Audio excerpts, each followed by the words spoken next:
It was 2008. I had a quadruple bypass, and I spent 12 days in the ICU.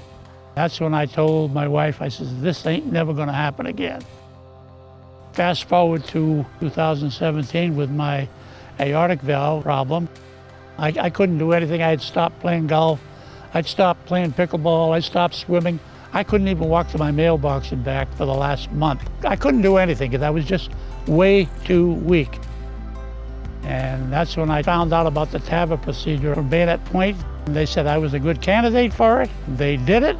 11:30 they operated. 1 o'clock I'm back in my room. 9 o'clock that night I was walking the hallways. The procedure was painless. I never had any pain, ever. It was perfect. They released me, they sent me home. Within 2 weeks I was back. I was doing everything I've always done, and I recovered very quickly. I felt good ever since, and I still do. I can't say enough about the staff. They were so attentive to me. In fact, the doctor who did the operation came in, he says, how do you feel? I said, I feel good. He says, can you stand up? I said, yes, I can. So we stood up and we took a selfie. It was kind of cool. There are not many hospitals that are capable of doing this. And obviously, it worked very well. I'm living proof of it. So I can't say enough about the hospital or the staff. They did a great job. Gave me my life back, and I'm very happy.